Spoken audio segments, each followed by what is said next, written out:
I'm Ryan O'Doud, and you're listening to Ryan's Audiobooks on the Issues Magazine YouTube channel. Today, I have to start with an apology. If you were looking to hear The Bridge Between Matter and Spirit is Matter Becoming Spirit by Paolo Soleri, or Deliverance from Error by El Ghazali, or The Book of Sages by Eliphas Levi, I'm sorry. I accidentally, permanently deleted them completely. So they will no longer be here. And I likely will not go back to them again, since I already spent a good time of my life reading them. But I might come back someday. Who knows? In any event, we are now at 14.1. And we're starting a new book called Sun and Steel by Yukio Mishima. His personal testament on art, action, and ritual death.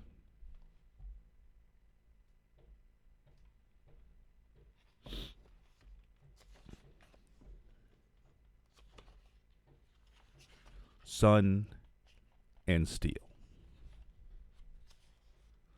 Of late, I have come to sense within myself an accumulation of all kinds of things that cannot find adequate expression via an objective artistic form such as the novel. A lyric poet of 20 might manage it, but I am 20 no longer, and have never been a poet at any rate.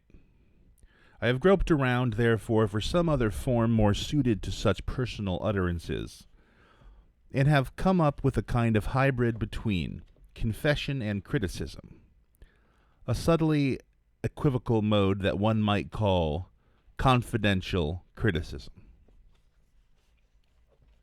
I see it as a twilight genre between the night of confession and the daylight of criticism.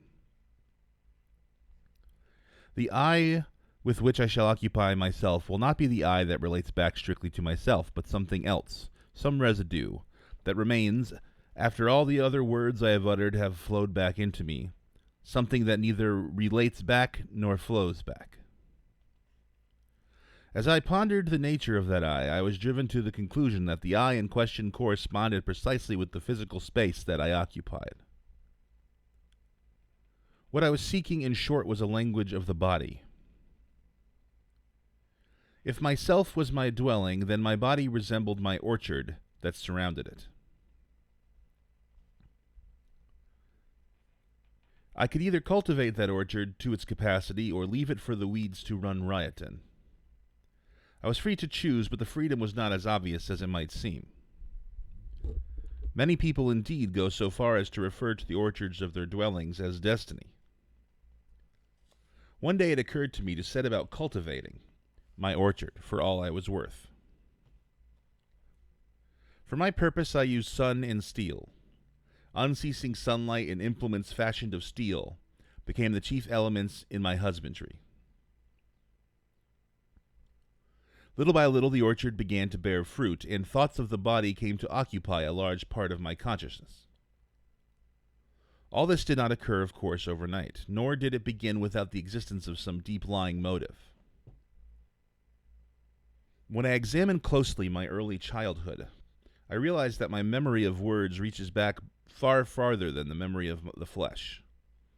In the average person, I imagine, the body precedes language. In my case, words came first of all, then, belatedly, with every appearance of extreme reluctance, and already clothed in concepts, came the flesh. It was already, as goes without saying, sadly wasted by words. First comes the pillar of plain wood, then the white ants that feed on it. But for me the white ants were there from the start, and the pillar of plain wood emerged tardily, already half eaten away. Let the reader not chide me for my comparing my own trade to the white ant. In its essence, any art that relies on words makes use of their ability to eat away, of their corrosive function, just as etching depends on the corrosive power of nitric acid. Yet the simile is not accurate enough, for the copper and nitric acid used in etching are on par with each other, both being extracted from nature, while the relation of words to reality is not that of the acid to the plate. Words are a medium that reduces reality to abstraction for transmission to our reason, and in the power to corrode reality inevitably lurks the danger that the words themselves will be corroded too. It might be more appropriate, in fact, to liken that action to that of excess stomach fluids that digest and gradually eat away the stomach itself. Many people will express disbelief that such a process could already be at work in a person's earliest years. But that, beyond doubt, is what happened to me personally, thereby laying the ground for two contradictory tendencies within myself. One was the determination to press ahead loyally with the corrosive function of words and to make that my life's work. The other was the desire to encounter reality in some field where words should play no part at all. In a more healthy process of development, the two tendencies can often work together, without conflict, even in the case of a born writer, giving rise to a highly desirable state of affairs in which training in words leads to a fresh discovery of reality.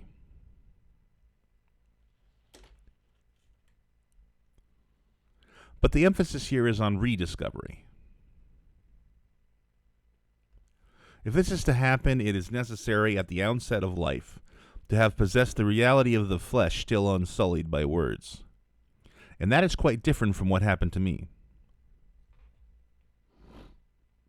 My composition teacher would often show his displeasure with my work, which was innocent of any words that might be taken as corresponding to reality.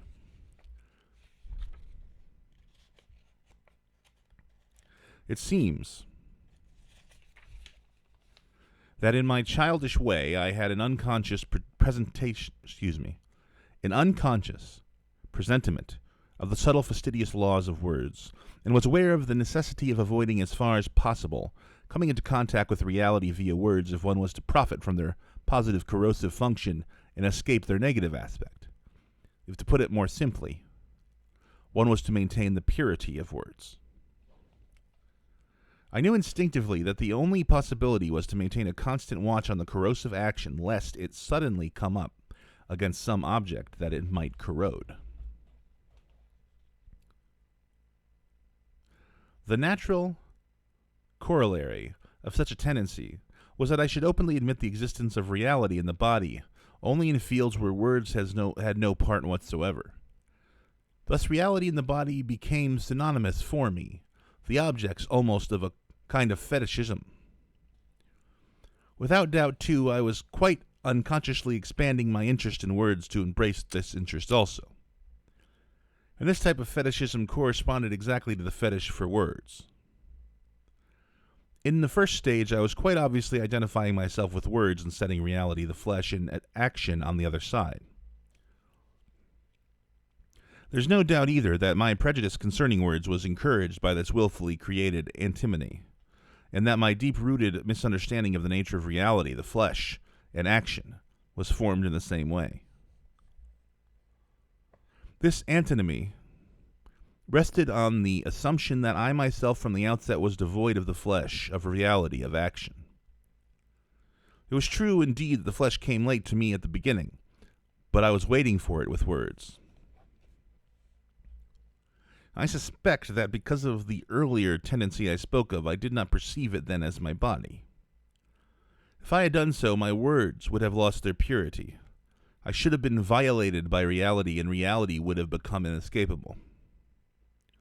Interestingly enough, my stubborn refusal to perceive the body was itself due to a beautiful misconception in my idea of what the body was. I did not know that a man's body never shows itself as existence. But as I saw things, it ought to have made itself apparent clearly and unequivocally as existence. It naturally followed that when it did show itself unmistakably as a terrified paradox of existence, as a form of existence that rejected existence, I was as panic-stricken as though I had come across some monster and loathed it accordingly. It never occurred to me that other men, all men without exception, were the same.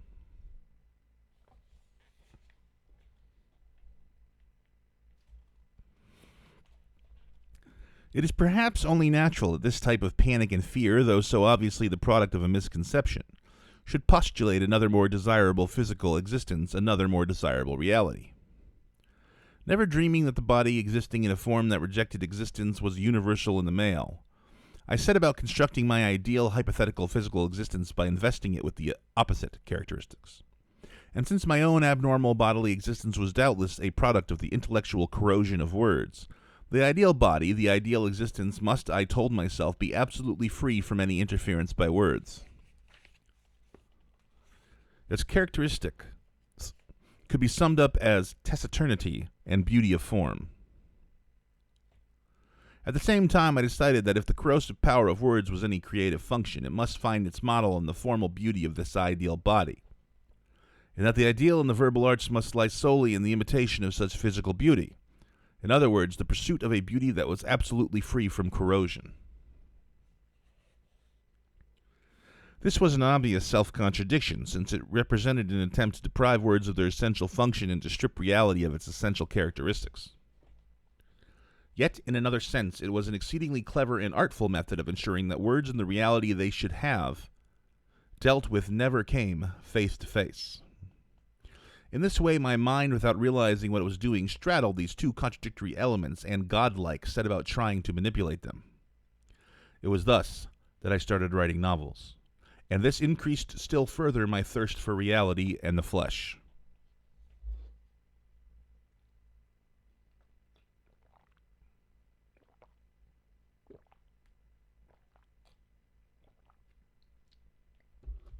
Moving on.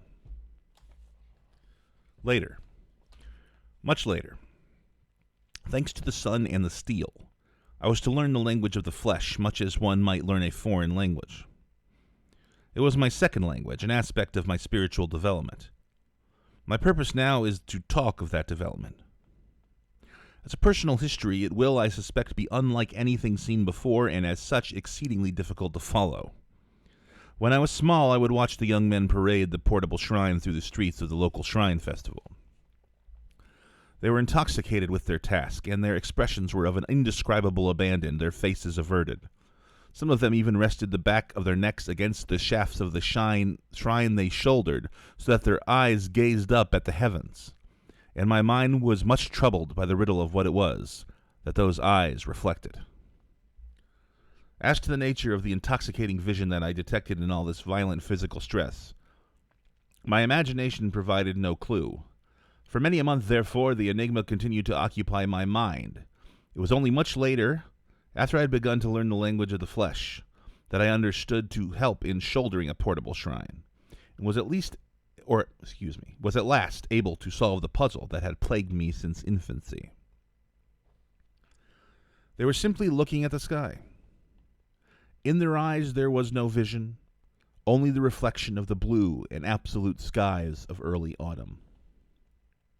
Those blue skies, though, were unusual skies, such as I might never see again in my life. One moment strung up high aloft, the next plunged to the depths, constantly shifting, a strange compound of lucidity and madness. I promptly set down what I had discovered in a short essay, so important did my experience seem to me.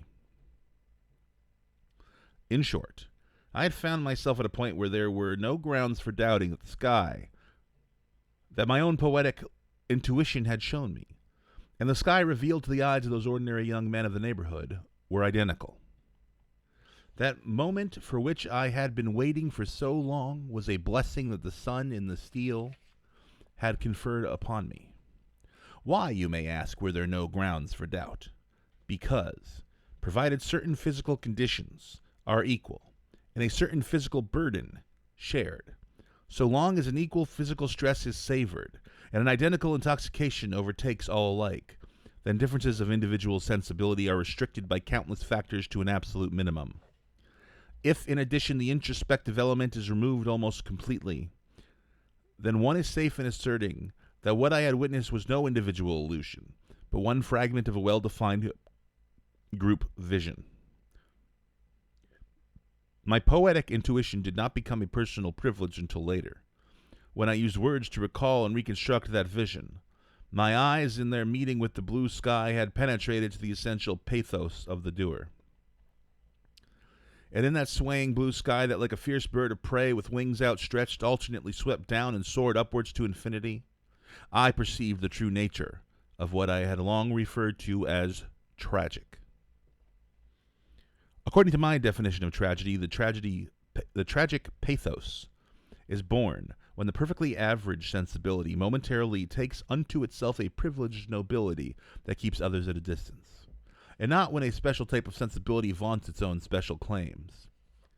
It follows that he who dabbles in words can create tragedy, but cannot participate in it. It is necessary, moreover, that the privileged nobility find its basis strictly in a kind of physical courage. The elements of intoxication and superhuman clarity in the tragic are born when the average sensibility, endowed with a given physical strength, encounters that type of privileged moment especially designed for it. Tragedy calls for an anti-tragic vitality and ignorance, and above all for a certain inappropriateness.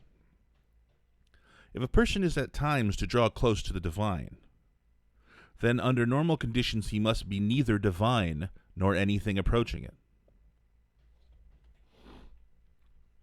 It was only when I, in my turn, saw the strange divine blue sky perceived only by that type of person, that I at last trusted the universality of my own sensibility, that my thirst was slaked, and that my morbidly blind faith in words was dispelled. At that moment I participated in the tragedy of all being. Once I had gazed upon this sight, I understood all kinds of things hitherto unclear to me.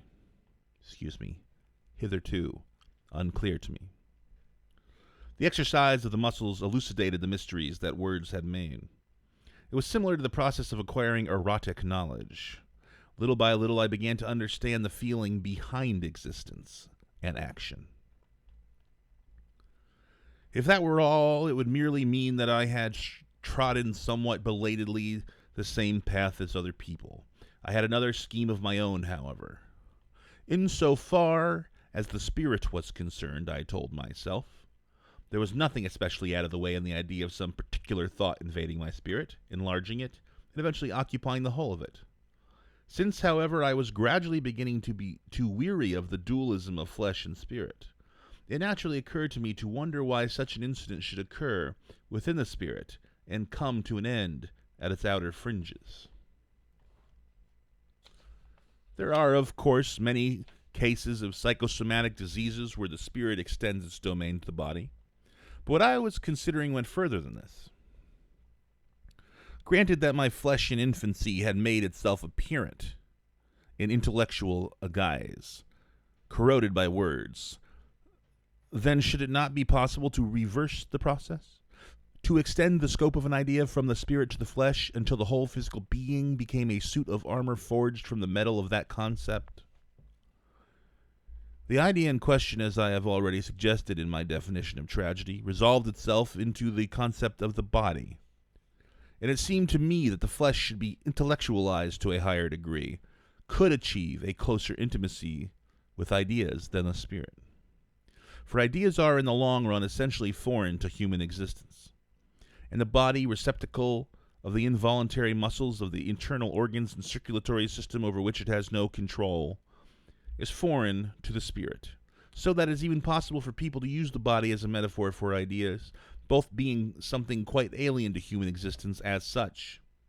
And the way in which an idea can take possession of the mind unbidden, with the suddenness of a stroke of fate, reinforces still further the resemblance of ideas to the body with which each of us willy-nilly is endowed, giving even this automatic, uncontrollable function a striking resemblance to the flesh. It is this that forms the basis of the idea of the enfleshment of Christ, and also the stigmata some people can produce on their palms and insteps. Nevertheless, the flesh has its limitations. Even should some eccentric idea require that a man sprout a pair of formidable horns on his head, they would obviously refuse to grow.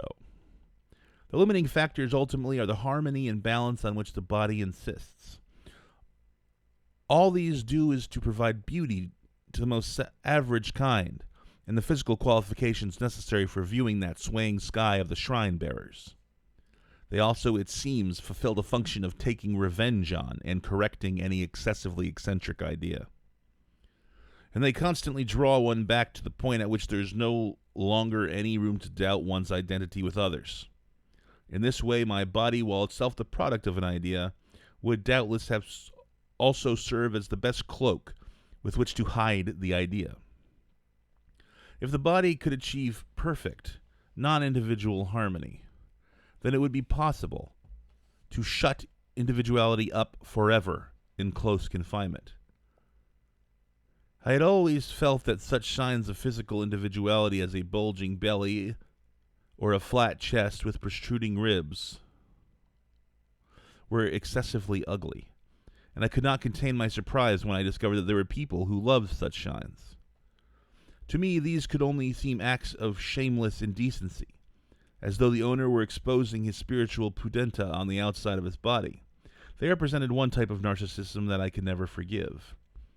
The theme of the estrangement of body and spirit, born of the craving I have described, persisted for a long time as a principal theme in my work. I only came to take gradual leave of it when I last began to consider whether it was not possible that the body too might have its own logic, possibly even its own thought. When I began to feel that the body's special qualities did not lie solely in taciturnity and beauty of form, but that the body, too, might have its own loquacity. When I describe in this fashion the shifts in these two trains of thought, the reader will surely say that I merely start by taking what were, if anything, generally accepted premises, and get involved in a maze of illogicality. The estrangement of body and spirit in modern society is an almost universal phenomenon, and there is nobody, the reader may feel, who would fail to deplore it. So that to prate emotionally about the body thinking or the loquacity of the flesh is going too far, and by using such phrases I am merely covering up my own confusion. In fact, by setting my fetish for reality and physical existence and my fetish for words on the same level, by making them an exact equation, I had already brought into sight the discovery I was to make later. From the moment I set the wordless body full of physical beauty in opposition to beautiful words that imitated physical beauty, thereby equating them as two things springing from one and the same conceptual source, I had in effect, without realizing it, already released myself from the spell of words. For it meant that I was recognizing the identical origin of the formal beauty in the wordless body and the formal beauty in words, and was beginning to seek a kind of Platonic idea that would make it possible to put the flesh and words on the same footing. At that stage, the attempt to project words onto the body was already only a stone's throw away. The attempt itself, of course, was strikingly un-Platonic, but there remained only one more experience for me to pass through before I could start to talk of the ideas of the flesh and the loquacity of the body. Or perhaps locucity. L-O-Q-U-A-C-I-T-Y. In order to explain what that was, I must start by describing the encounter between myself and the sun. In fact, this experience occurred on two occasions. It often happens that, long before the decisive meeting with a person from whom only death can thereafter part one, there's a brief brush elsewhere with that same person, occurring with almost total unawareness on both sides. So it was with my encounter with the sun. My first unconscious encounter was in the summer of the defeat in the year 1945. A relentless sun blazed down on the lush grass of that summer that lay on the borderline between the war and the post-war period. A borderline, in fact, that was nothing more than a line of barbed wire entanglements half broken down, half buried in the summer weeds, tilting in all directions. I walked in the sun's rays, but had no clear understanding in the meaning they held for me. Fine-spun and impartial, the summer sunlight poured down prodigally on all creation alike. The war ended, yet the deep green weeds were lit exactly as before by the merciless light of noon, a clearly perceived hallucination stirring in a slight breeze. Brushing the tips of the leaves with my fingers, I was astonished that they did not vanish at my touch.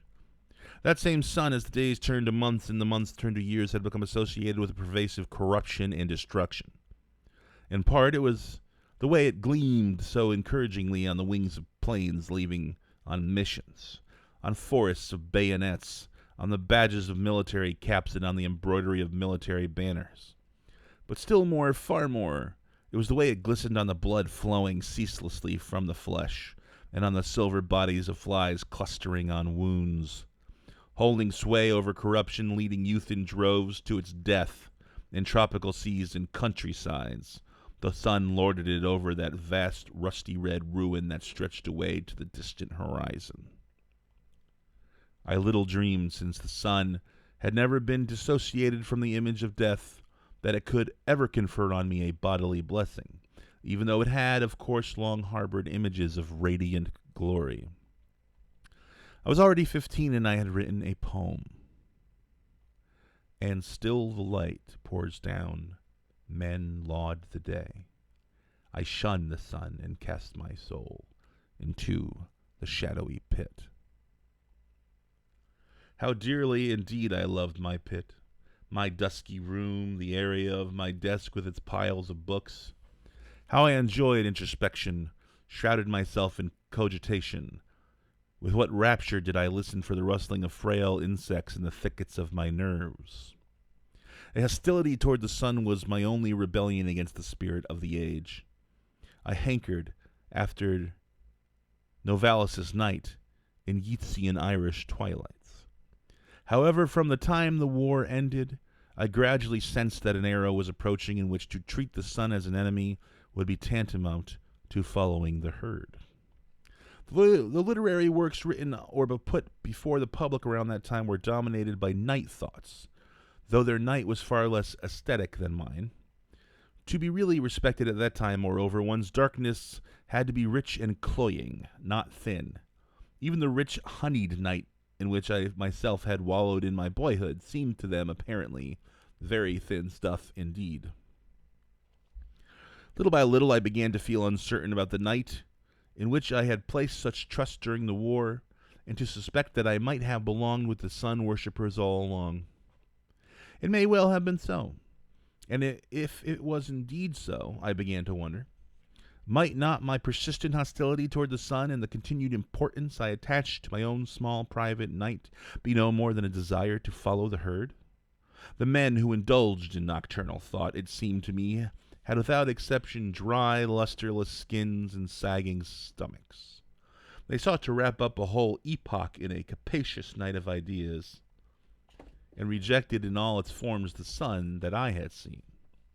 They rejected both life and death as I had seen them, for in both of these the sun had had a hand.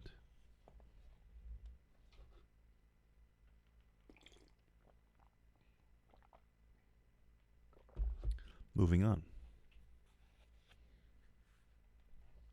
It was 1952 on the deck of the ship on which I made my first journey abroad, and I exchanged a reconciliatory handshake with the sun. From that day on, I have found myself unable to part company with it. The sun became associated with the main highway of my life, and little by little it tanned my skin brown, branding me as a member of the other race. One might object that thought belongs essentially to the night.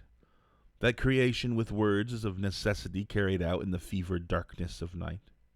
Indeed, I had still not lost my old habit of working through the small hours, and I was surrounded by people whose skins unmistakably bore witness to nocturnal thinking. Yet why must it be that men always seek out the depths, the abyss? Why must thoughts, like a plumb line, concern itself exclusively with vertical descent?